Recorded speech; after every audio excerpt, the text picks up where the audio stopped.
तो नमस्ते दोस्तों, स्वागत है हमारे आपके इस चैनल में वर्ड कॉन्फ्लिक्ट एक्सप्लेन बाई में। तो जैसा कि हमें पता था कि इस्लामाबाद में पीस टॉक होने जा रही है और इसमें यूएस और ईरान के नुमाया आ रहे हैं। ये एक पीस टॉक नहीं, पीस टॉक के नाम में मजाक था, क्योंकि वॉर में तो मेन रूप से जो 28 फरवरी को अटैक हुआ था उसमें यूएस और ईरान ने मिलकर ईरान पे अटैक किया था। तो यहाँ पे फाइटर टेस्ट चलता था, तो इसमें इजराइल का ना होना पहले ही बता रहा था कि पीस टॉक होना नहीं है। और पीस टॉक के शुरुआत से इजराइल के जो प्रधानमंत्री बेंजामिन नेतन्याहू वो पहले से क्लियर थे। उन्होंने पीस टॉक को लेकर पहले बोला था कि पीस टॉक की कोई मतलब नहीं है। फिर भी हमारी जो नेबर कंट्री है पाकिस्तान, अपने आप को एक डिप्लोमेटिक पोस्ट दिखाने के लिए और गुरु बनने के नाते से इन्होंने पीस टॉक खोल दिया। ये पीस टॉक नहीं बोल सकते, एक तरह से पोस्टमैन का काम था कि एक भाई कंट्री का बैठा हुआ पर्सन अपने रूम से कुछ लिखकर चिट्ठी भी दे रहा है, दूसरा रूम में जाकर अमेरिका वाले कुछ चिट्ठी लिख के दे रहे हैं। जबकि डिप्लोमेसी ये कहती है कि आप दोनों लोगों से बैठ कर बात करें, उनके बीच नेगोशिएशन कराएं, लेकिन ऐसा कुछ होता हुआ नहीं दिखा। बल्कि पाकिस्तान का रूल एक डिप्लोमेट कम और एक पोस्टमैन के रूप में ज़्यादा दिखा। तो कैसा रहा हमारे पीस टॉक, आइए हम आगे इसके बारे में पूरी जानकारी प्राप्त करते हैं।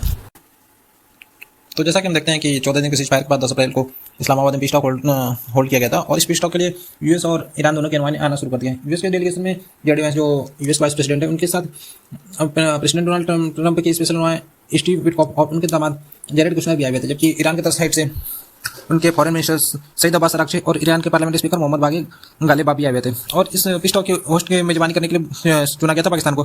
पाकिस्तान इस पीस टॉक की मेजबानी करके अपने आप को दुनिया में एक डिप्लोमेटिक सुपर पावर दिखाना चाहता था और अपने आप को विश्व गुरु साबित करना चाहता था। जैसा कि उनके ट्रोलिंग आर्मी और पाकिस्तान के विभिन्न सोशल मीडिया साइट्सों पर ये हमें देखने को मिलता है कि कैसे उनके लोग उनको सपोर्ट करते हुए दिख रहे थे। अगर हम बात करें इस पीस टॉक के लिए पाकिस्तान को चुनने की, तो इसमें पाकिस्तान को फायदा था कि अमेरिका से डॉलर आने वाले थे और पाकिस्तान को अपने मुस्लिम उलेमा में दिखाना था कि वो मुस्लिम सुपर पावर है। इसलिए पाकिस्तान ने अमेरिका और ईरान की पीस टॉक की डील की मेजबानी की। लेकिन हकीकत में ऐसा कुछ नहीं था। हकीकत में था कि पाकिस्तान के ऊपर काफ़ी विदेशी कर्ज है और पाकिस्तान को IMF में लोन की मेजबानी भी चाहिए। तो इस कारण उन्होंने यूएस के फेंके हुए डॉलर के टुकड़ों पर इस्लामाबाद में पीस टॉक ईरान को लगता था कि पाकिस्तान मुस्लिम ब्रदरहुड का साथ देगा और इसलिए उन्होंने ईरान ने पाकिस्तान को अपना ये डिप्लोमेसी के लिए परफेक्ट प्लेस के रूप में चुना।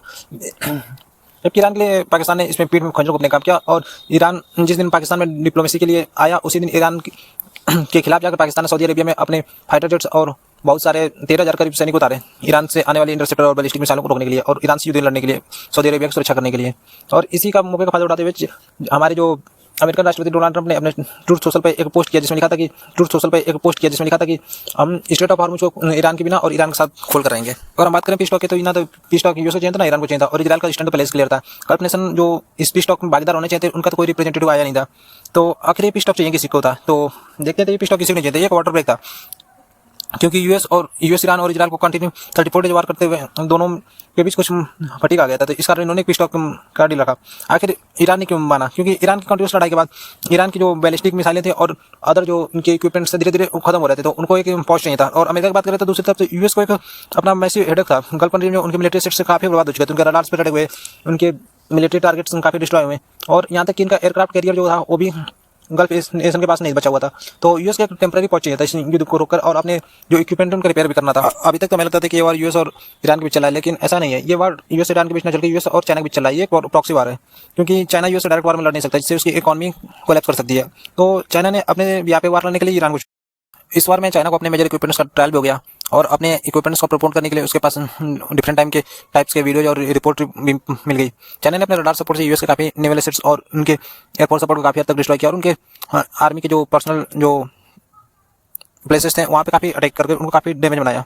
तो ये वार यूएस और ईरान के बीच न कर यूएस और चाइना के बीच वार बोलना काफ़ी ज़्यादा सही रहेगा।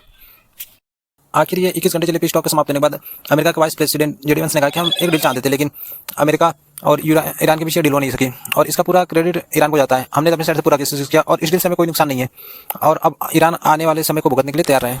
अब ये पीस टॉक समाप्त होने के बाद 3 पॉसिबिलिटी बनती है, जिसमें से जो पहली पॉसिबिलिटी के चांसेस तो काफ़ी कम है कि ईरान अचानक से अपना जो न्यूक्लियर जो डील है उसको समाप्त कर दे, जिस पे बात नहीं बनी यूएस ईरान की, जो कि ऐसा होता होगा कभी दिख नहीं रहा है। अगर हम सेकंड पॉसिबिलिटी की बात करें तो जो वास्तव में होने वाला है, दोनों पार्टी अपने आप को फिर से वार में लाएंगी और इससे ग्लोबल इकोनॉमी कोलैप्स करेगी। और तीसरी संभावना यह है कि यूएस अपना अटैक और अपना शिफ्ट ईरान से पूरी तरह हटा दे, जो कि पॉसिबल नहीं, क्योंकि यूएस और ईरान के बीच ये वार आज से नहीं चला, बहुत पहले से प्रॉक्सी वार चले आ रहे हैं और यूएस इजराइल का क्लोज लाई है। तो यूएस अपने लाई इजराइल को कभी धोखा दे नहीं सकता। तो ऐसे ही बेहतरीन न्यूज़ को जानने के लिए आप हमारे साथ हमारे चैनल पर बने रहें और हमारे चैनल को सब्सक्राइब करें। धन्यवाद।